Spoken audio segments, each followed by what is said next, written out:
Hey, good morning, everyone, and welcome to today's session. Like I said, my name is Andrea Walker, and I am the marketing manager for O3 Solutions. So, O3 is an agile project management solution that is built on the Advanced Work Packaging Framework. So, today's webinar is 5 AWP technology trends you need to know. So, we'll cover 5 of the latest agile related solutions to help with project progress toward goals, best practices, and AWP adherence. So just a couple of reminders before we get started. We'll try to have time for just a brief Q&A after the presentation. So please send me your questions privately to me via the chat feature on GoToMeeting. And we are recording today's session, and you will get a recording link emailed to you. So I want to take a moment to introduce our speaker, Ann Randall, who is O3's Director of Client Success and currently oversees all client implementations and training programs. And she helps clients better understand how to implement AWP project management within O3 Solutions. Ann has spent over 15 years experience in enterprise-level software and has trained and consulted thousands of end users in complex technology tools. So Ann, are you there? I am here, Andrea. Good morning. Hey, good morning. Well, I'm going to go ahead and turn the presentation over to you. Thank you. And I see a lot of familiar faces today on the webinar. So thank you guys for giving us a slice of your day. Here is how we're going to spend our time. In our industry, as always, we start with a brief safety moment. I will talk about how I'm using some different technology tools to address the latest and greatest AWP trends in the industry. We'll end with a few personal lessons learned, and then, as Andrea mentioned, a Q&A session. So my safety moment for today is about rideshare safety tips. So think your Lyft and Uber rides. I travel almost exclusively using rideshares instead of rental cars when I'm visiting our fantastic customers. And the biggest thing that I keep in mind is to trust the app details and let the driver earn my trust by verifying the details in that request. They should know my name, the license plate should match on the car, what matches in my details, and they should know a little bit about me. Another thing that I do, there's a new feature where you can share your ride with a loved one. So I will share that with either coworkers or my husband back home. And then I let the driver know, hey, just so you know, I am sharing this ride. But I think the biggest thing to remember whenever you're doing rideshare is just trust your gut. If something doesn't feel right, don't get in the car. Just cancel the request, be polite, and then make some alternative transformation methods. So overall, though, I think ride sharing is very safe statistically, but you're still in a very vulnerable position when you get in the car with someone else. So onward to today's presentation. Many of you that I'm seeing on the attendee list know who O3 is. Our passion is data consolidation, data visualization, and constraint management. But good news, you do not need to be an AWP expert to understand what I'm going to talk about today. O3 and the tools that I'm using, they do much more than what I'm going to highlight in this webinar. I'm just handpicking some of the functions that relate to the AWP trends in early project phases. So guys, I've been implementing projects for a long time across healthcare, non-for-profit organizations, and industrial construction. And the implementation challenges that I've seen are essentially the same. What's been interesting is to see how AWP and agile methods have now pressured project management to adapt and address these age-old problems. So today, if you're a PM like me, the game is changing because now everybody expects real-time data from me. And my stakeholders and customers want complete visibility into everything I'm doing. They want to see all of my processes right there on a screen, and they want to easily understand how we're progressing through all of our goals. So what that means for me is I've had to figure out ways and tools to work leaner to give our customers what they want. So here are the AWP influence trends that I'm seeing in the industry. And the idea here is that you really need the right tools and technology to make all of this happen. So if you guys are seeking to be more agile, you need real-time visibility into project schedules. You've got to leverage global activity logs. You've got to manage and track all of your deliverables with an easy tool. You need to strive to go fully digital in your meetings. And finally, you've got to figure out a way to not just track your goals, but how to automate that process. For each item that we talk about today, I'm first going to present you with the problem that I'm addressing, a minimal checklist for functions required to facilitate the trend and the solution, and then I'm just going to share a little bit about how I'm using this in real-world implementations. So on to topic number one. First trend we're seeing is the ability to see work package schedules in real time. So I'm going to ask you guys a question. How do you know your AWP project is on schedule? So the project management world is all about controlling and monitoring scope, schedule, and budget. The question I get over and over again as a PM is, are we on schedule? And if not, why? I could spend a whole webinar just talking about this, but today we want to focus on visualizing a work package schedule, which is a huge indicator for if the project's on track. So what do you need in order to do this and see this? So first off, I think you really need the ability to not just see a schedule, but you need your planned schedule versus your actual schedule, so then you can identify any deltas. This is common conversation you'll get in any construction meeting. You also need the ability to drill down into work package details. So it's great if you have a flashy screen and a graphic where you can see your work packages laid out on, say, a P6 schedule, but you got to be able to drill down and talk about those individual packages if you see a problem. So if you can't get to the details, you're kind of missing the point. So here's what I'm doing. So in my tool, users can view individual work packages on a daily, weekly, or monthly schedule, and they just choose the timeline of their choice that they want to view. And then during meetings, we look at the color codes here, and O3 does this automatically to indicate the status of the work packages so you know which ones are in development, ready for review, issued or closed. And so it's pretty easy to see if there's a problem. And then we just simply click into that individual work package on the schedule, and we can see all of the constraints that may not be completed or released. We can see the latest activity and the last user to go in and adjust that package. We can see any additional details and notes, all of that good stuff, so we can figure out what's going on.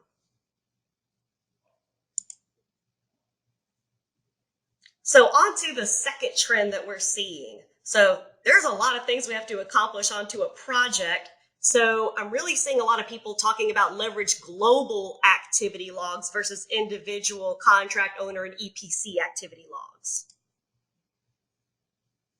So here's your question, guys. How do you know what everyone's working on? Are they working on the right things? When you have a large number of players and stakeholders, it is so easy to assume everyone's doing what they're supposed to do. We're professionals, we're adults. But I think what I see and what the reality is not everyone has that level of discipline as your best admin or PM resource. So here's what I end up seeing. The most organized person in a team ends up capturing and tracking actions for everybody else. And that's probably going into a spreadsheet, an Excel, or maybe even a notepad. So take that scenario by 30 different teams across hundreds of meetings a year, and now we have an unmanageable number of project level decisions and actions and issues that are just spread across all these different worksheets. So now what do you have to do? Now you got to get somebody on the back end, and it becomes their job to compile and consolidate all of that data manually if there is any hope of having one list. I don't like it. So here's what we're doing instead. So look for some kind of tool that can help get everybody in the same solution together so everybody is entering their stuff in the same place. So what does that mean? If the whole idea is collaboration, then you need to look for a solution where the number of user licenses is ideally unlimited, or at least has a really competitive model. Otherwise, you're not going to be able to scale and get everybody involved. And if everyone is not involved, then the team goes back to that single organized person that's just updating everybody's tasks. So that brings back that level of inefficiency. There's definitely a cost to that back office admin that adds up over time. And the other thing that stinks is now things are not being updated in real time by the people that own those actions. Another thing that I would encourage you to think about is the ability to easily import what you already have in existence, so there's not a big barrier to entry. So you don't want to lose the activity on all these spreadsheets or however you're keeping up with your action items. You need the ability to import that into a new global solution. Truthfully, no one's going to go back and manually enter all that stuff in. So you're either going to have a clean cutoff between the two and you're going to lose history, or people just aren't going to use it. And that's just the truth that I've seen. Also, one of the only advantages to having all these multiple spreadsheets is they're already pre-configured to only the stuff that team or that group cares about. So what happens when you finally consolidate it all? Now we've got potentially thousands of unrelated action items across all these different teams, and nobody wants to see all of that stuff. So as you're shopping for a solution, you need to have the ability to filter all of those activities and have users create the views they want to see the stuff they care about. So think about filters like company, department, discipline, urgency, even basic stuff like due date, because you don't want to look at all of your tasks that are due in 100 days. I want to be able to filter down just to the stuff that's happening in the next 4 weeks. An extra here that I would encourage you to look at is the ability to share any kind of views that people have created, and then that will be saved for them the next time you log in, or they can share it with coworkers. So in my customer implementations, we are consolidating everything, actions, decisions, tasks, and issues in one place where everybody can see them. And if you are into AWP, we know we're all about that radical visibility across all parties. As a standard, we've decided that all items have to have due dates and owners. That's something that in my tool we can handle on the back end or just put in as a process, because we know what gets measured and what's assigned gets done. So I do have some customers that are better at this than others, but a lot of them are telling their contractors to enter all of their data into O3 to remove that need for that back office consolidator, that person that's getting all the data together and crunching it. There's really no reason why your tier 2 and 3 contractors can't participate in something like this and get them off of spreadsheets. And remember, in a lot of tools like this, your admins can control which fields are required. So now you have the same type of data that's going in that's meeting minimal requirements. People aren't calling the data different things. It's all being called the same thing. So you'll get some consistency with nomenclature, and then you'll also get some better data over time because you have those minimal requirements in place. One thing that I love about O3 is that from an AWP perspective, the actions, issues, and decisions that we're working on can be tied to a CWA or a CWP as a reference, but that's not a requirement. So here is a closer look at how I play with the different views inside of my tool. So I have the ability to choose which columns I want, and I can order them the way that I want. I highlighted this one because it's my favorite. For whatever reason, my brain does not pick up due date as easily as it does days to due date. So if I see that negative 13 days by Joe, then I know that's something I need to hop on immediately. So I think the takeaway here is you just want to have a lot of different ways that people can view the data that's important to them, and it needs to be a flexible tool that appeals to a lot of people. Trend number 3, manage and tracking deliverables. Now you might say, hey, that is something that I'm already doing. How in the world is this really a trend? Okay, well, let me ask you this, guys. How are you actually keeping track of all of those deliverables and their status? In almost every business scenario that I've been in, this industry and others, there's a document or deliverable that needs approval from one or more people. I think we use email way too much for this. And it's probably because we get that little feeling of, hey, I click send, I sent it over, my part is done. But what I often see is customers struggling internally knowing who's reviewed this. Is there any rework? Is it done? So what I see happen is many deliverables are getting reviewed once somebody up the food chain asks for it, and then somebody's scrambling to understand where is it, who's reviewed it, is there rework, can we close it out? So there's not a lot of great processes that I'm seeing out there when we really dive in. One oversight also that I wanted to share that I've seen is that there's a lot of emphasis on data security over the user experience. Okay, I get it. We work with highly sensitive information. I have to deal with a lot of confidential data in my job to serve my clients. I respect the need for security, but guys, you do not have to sacrifice a decent user experience to keep your information safe. So here is your checklist. You need to have a database or platform where everybody can log in and view the information in caps quickly and easily. Be careful of bulky extranet sites that require a lot of steps for people to get their information. I see it all the time. People get frustrated, they give up, and they're just going to demand that you email it to them instead. One thing that's a bonus that can help with this is any single sign-on capability that you can find. We know that the less time users have to log in, the more likely they are to use these tools. It's just a better experience overall. You also need the ability to categorize different types of approvals with roles and permissions.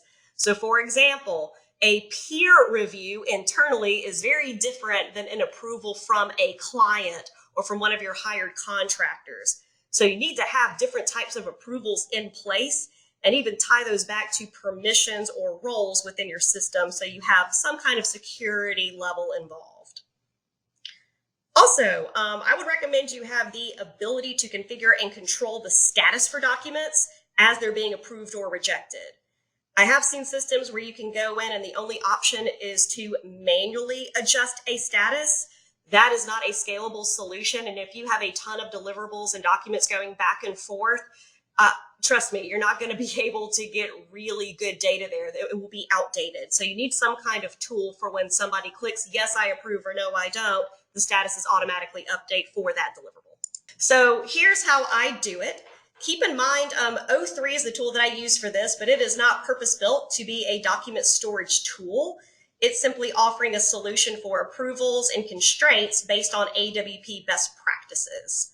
So what most of our customers will do is they use O3 to share and finalize these deliverables and docs, and then they'll place that complete approved version in whatever their corporate document control system is. So my users will add as many individual files as they want to under a document ID, and then create an approval workflow or even add some document constraints. And I think this is really, really cool because this is going back into the AWP best practices. And what's really disrupted the industry for good is having constraints within work packages. So we should treat deliverables the exact same way. So some constraints that I have used in the past would be other documents. So for example, I can't complete a software implementation deliverable until the customer gives me their level 3 P6 schedule, because that drives my milestones. So it has that same visibility as you would find in a work package. It's just a slightly different method that we're using. I am a planner, or for those of you that know me, or you're probably giggling a little bit about that. Sometimes I overplan. But what I like to do here in my tool is I pre-populate all of the approvals that I need with all of the folks assigned to it, and then I'll launch the process whenever I'm ready. And then the people responsible for those assigned approvals will get an automatic email from O3 letting them know that they have a task they have to handle. One thing that's kind of cool too is that those emails, sometimes I hear people call them badger notifications, will keep going until that task is complete. Another plus in O3 is I can see in real time what's been accepted or rejected, and then read the notes from the person that reviewed it. So on to the next technology trend that we are seeing, go fully digital in meetings. This is one of the hottest topics that we are hearing from our clients, both during implementations, but also just kind of on the street and in one-off conversations. Everybody's trying to figure out a way how to get away from paper and the multiple meetings that we have to be in every week. I personally average 4 to 6 meetings a day, and each of those requires prep time and follow-up. So a big time consumer for me is the meeting follow-up, where I have to capture notes or maybe log meeting minutes, action hours, decisions, whatever it is, and then make sure that communication goes out to everyone. So the trend we're seeing to go digital in meetings really means that meetings are being conducted with some kind of master screen or dashboard that's configured with all of the data that the meeting attendees need to see. That's all it means to go digital. And the purpose of this is to organize information so people are honing in on the right problems to solve, and all the reference data they need to make decisions is right there in front of them. So here's a question. How much time are you spending in pre and post meeting items? Do you need some help here? Is there a way that we can work smarter, not harder? Here's my checklist for you. AWP has introduced the need for new recurring and collaborative meetings. So we're seeing engineering, procurement, and construction all working together better because they're sharing data in their constraint meetings and then those traditional path of construction and constructability sessions. So if you're going to do that, you need a mature data library to pull from that's made for humans, not robots. You don't want to depend on a report builder or some kind of data wizard just to get the stuff up on a board and get going. If you have to bust out a SQL query to get your data, I would question if you're really looking at the right solution, because this is not going to give you that widespread adoption with the meeting leaders that really need to be the ones owning this initiative. I would also say you need the ability to easily share this data with specific people. So think bigger. It's not just about walking into a meeting room, seeing a really cool board with slick graphics, and then running your meeting from a board. This tool should be used as your pre-reads, the work before you walk into that meeting, and your post-action items for when you leave that meeting. People should be able to access this one source for all of those things, and that's where the efficiency gain is going to kick in. A feature that's very near and dear to my heart is the ability to copy meeting dashboards so you are not reinventing the wheel. So even though every meeting has its own criteria, it's a lot easier to take one that works, that's proven out, gets you to about 70%, and then modify it for the next meeting. So everyone gets really, really excited about going digital in meetings. So I want to give you some tips for the first timer. And I promise that all of these have to do with genuine personal experience. So realize I've already gone through this pain, so you don't have to. We've gone through this exercise with multiple clients, and a side product of this exercise has been for meeting facilitators to really think about, what are you talking about in every single meeting? What is your agenda? What are the topics and who are the people in the room? This sounds really fundamental, and it is. One thing I've seen is that we've been in so many of these recurring meetings, we've gone on autopilot, and sometimes we forget what we're doing and what we're talking about. And if we had data limitations, we've forgotten what we really should be sharing because we were only sharing what we could. When you go digital in your meetings and you have that first board built out, please test this out with a meeting owner first. Do a dress rehearsal, then decide what needs to be tweaked. Trust me, your very first run through is not going to be smooth, and it's not going to look good. It will hurt your adoption if the people in that room, the first time you go digital, everyone's fumbling through and trying to get everything set up. Make it smooth for the people there so they're excited about it. Finally, don't be too ambitious with what you want to do in these first few iterations. Be pragmatic, work with what you already have as a minimum viable product. Then build on showing new data once you have a new grip on the process. Here's what we're doing. At O3, we started using our project management tools real time to capture everything that we're doing. As a best practice, we'll block out time at the end of our meetings so that we can capture all of the notes and items, reducing any admin activity that we have afterwards. In my customer meetings, I'll use O3 as our meeting tool whenever possible. We have one of our forward-thinking customers on the webinar today. They're an owner-operator in the OGC space, and they have an initiative to go digital in all of their project meetings. So this means they've identified the data required to facilitate all of their meetings and then planned out how to build this visualization in O3. And this organized approach has really been a good one because they've thought it out and they've identified people to run with it. One thing I like most about the tool you'll see up here is that the building blocks are very simple and easy to use. And these data building blocks we call widgets inside of O3.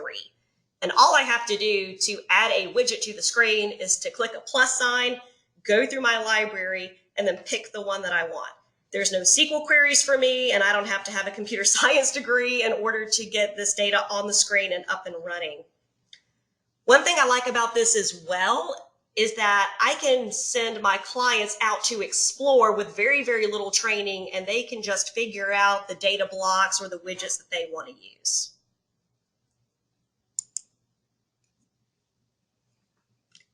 Guys, we are down to our final AWP industry trend, automating goals tracking. Here's your last question. Are you on track for your project goals? And does everybody really know what they are? This trend was getting a lot of talk in this year's industry conferences because I think data management and data standards are seen as frequent session topics. So as a result, I think people are going back to the basics of what does all this data mean in relation to my project goals? Every single one of my customers has corporate level goals, project goals, and individual team goals. However, these are rarely easy to see, and I think organizations just assume that everybody knows what they are. So I see customers taking it for granted all the time that everyone is working towards these goals and measuring progress. Also, some of your goals have harder measurements. I need to reduce X by X, while others are soft. So how do you verify where you are and how you're tracking to meet these goals? Here's your final needs checklist. So there's no point in tracking a goal if you can't tie it to some sort of action. So please look for a way to apply all of your action plans with your goals. You also need to be able to see your progress to goal based on a measurement of your choice. So this might be something automated within the system. It might be a manual goal that really somebody says is a yes, we went there, or no, we didn't. But it can't be a one size fits all. You've got to have some variation because of all the different types of goals that you might have for your team or your project. Guys, this is fresh off the press. You are the first ones to hear about some of the new features that we are going to put into O3 in response to all the conversations that we've had in some of our industry conferences and with clients this year. So here's what I will be doing to help our customers very soon in the next few weeks. We heard all the buzz about this, decided to build a better solution. And what we really want to offer is the ability for customers to log a goal, tie it to an action plan, and then that action plan is associated with a person and some kind of due date. I'm most excited really about the ability to apply measurements towards the goal. So each action that you complete can count towards goal progress. And then goals can roll up from a team level up to the project level, and then ultimately up to the corporate level goals. So you can see right now, this is a work in progress. We will have more to come on this after our next release. I do think in keeping in with the AWP best practices, one thing that we have done is to link our library in O3 to these goals. So it makes sense if you have an AWP project that you should not be reinventing the wheel. You should be grabbing from those best practices from CII that have already been determined and vetted out. So you can simply adopt a goal that we already have in the software and then apply your metric to it and start tracking that way. So now you guys are really excited for what you're going to do. You've got some new ideas, some new game plans for going out and making all this happen. But this would not be a construction industry presentation if I did not cover lessons learned. So here we go.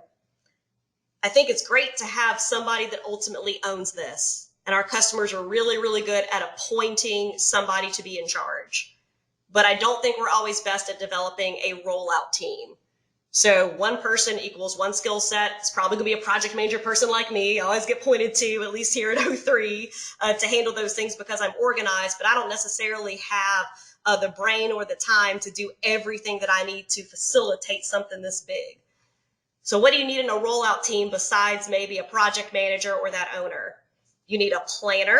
So that's the person that's going to help put everything out there on a realistic schedule and figure out what is going to be the schedule, what are going to be the milestones, etc.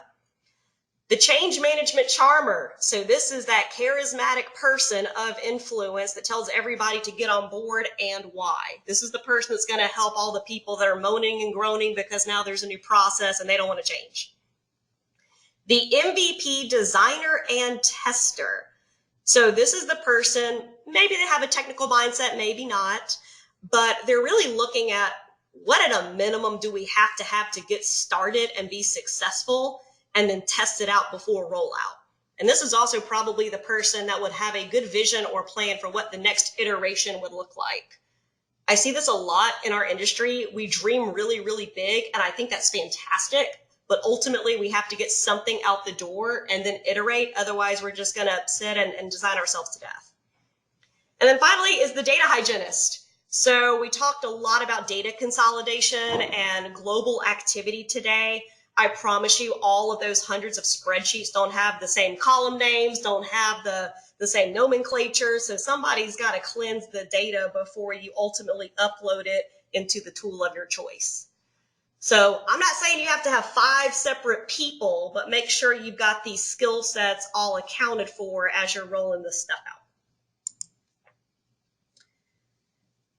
Finally, and you probably caught this at some point in the webinar today, but the common themes that you saw across all of those trends and solutions and checklist is global access and information visibility. You need both of these for any solution that you select to roll out these trends, or you're not going to be able to scale or apply our beloved AWP philosophy to be radically transparent. So Andrea, that's all I have for today. This has been a glimpse into how I've rolled out solutions to my customers for AWP trends that we're seeing. If you are curious to dig deeper into O3 and the tools that I'm using, you can please visit our website at o3.solutions. We've got some great stuff in there about other capabilities we did not discuss today, such as predictive analytics, dashboards and scorecards, and work package management. Also, I am always around if you guys ever want that client delivery perspective. Andrea, I'm going to turn it back over to you for Q&A. Well, Anne, that was awesome. And I love your energy, especially this early in the morning. Well, we've actually got some questions and we do have some time. So we have a question here that I think you're going to love to answer. So everybody is not going to use the system. Is it owner's team only question mark, prime contractor question mark, or prime contractor engineers question mark? What do you think about that, Anne? Hey, Mark, thank you for the question. So when we say everybody, what I have in my brain that I'm seeing working is you have the owner, the EPCs, and then those guys at a minimum. So think about your prime contractors need to be in place, but we're also seeing tier 2 and 3 contractors. It is pretty close to everybody, but we're thinking it to that scale and to that level of acceptance and that level of visibility. But ultimately, I think it comes down to what kind of visibility do you want and what kind of data you need to see. But we're seeing it really down those 3 tiers. I would say at a minimum, owner, and then your prime contractors. Good question. And I'm curious. So when do you recommend implementing technology for a company that's just getting started with AWP? If you are just getting started with AWP, you really can start anytime, but what I've seen the smoothest is when you start in the early project stages. So if you have a mega project, I would recommend find one that's in pre-feed or feed so that you can ease into new technologies and processes. So I've worked with implementations where we go really, really hot and we're in the middle of execution, construction. It is really hard to disrupt everybody's stride and cadence and introduce something new with that number of people. So if you can get in at an early project stage, one, that there's fewer players involved, so that you can get acclimated, they can help drive it, you can work out the kinks in the new solution or the processes, and then it's really smooth once you start getting the other contractors involved. So you want to be able to roll this out down the line. Don't go in, hot, heavy, and fast right into the construction phase. Otherwise, there'll be much gnashing of teeth. And this is actually a personal favorite question of mine, but what is the difference between, what's considered off-the-shelf project management tools, versus O3? Yeah, that's good. We get this question a lot, and we've talked about this at some conferences lately. So for one, your kind of Power BI products and some other business intelligence tools out there, they don't accommodate AWP. So you lose that whole ability to track and visualize data from the work package standpoint. I think that's probably the biggest piece. And you don't have the work package vocabulary and the systems to use. You don't have best practices library. It's just not there. So what I see is if you have just something that makes you some cool whiz bang dashboards, you're probably also having to search for some other scheduling tools and some other things to supplement it. So I think you want to look for a package that gives you something more universal, but really it's all about you have to have something that's built on AWP or we're really missing the point. Yeah, that's a good answer. And another question here, based on your experience with working with customers over the years, what have you seen is the biggest barrier to adopting technology? There are several I'm thinking about, but the first one that popped into my head is trying to do too much at once too late in the game. The biggest barrier really that I see is people have a bad experience. So once they have a bad rollout with a new tool or a new process, they lose their appetite for something new and it becomes a hangover for the next big thing that you want to do. We mentioned this a little earlier, but I'll harp on it again. You need to start with a test group whenever you're doing something new, whether it's technology or process related, and it's likely going to be both. Find that rollout team that's enthusiastic and they're willing to help define the processes alongside the technology. They're willing to stumble a little bit and iterate and decide what right looks like. And then once you have that, take it to the masses. Don't just say you have a new tool, you're excited because you spent money and money on it. Mandate it and throw it out to everybody at once. Please, please, please get a rollout team because it's going to smooth everything out and then reduce that bad experience that we talked about. Wonderful. Well, Anne, thank you very much. This was extremely informative. And I just want to thank everyone for joining today's webinar and for the presentation. Just as I said earlier, you will get a copy of the presentation within the next couple of business days. And also go ahead and mark your calendars because our next webinar is coming up September 25th. So just FYI, we are going to be doing these webinars on a monthly basis. We're very excited about that. So we will have an upcoming invite going out within the next few weeks. So thank you all for your time and have a great rest of the day. Thanks, guys.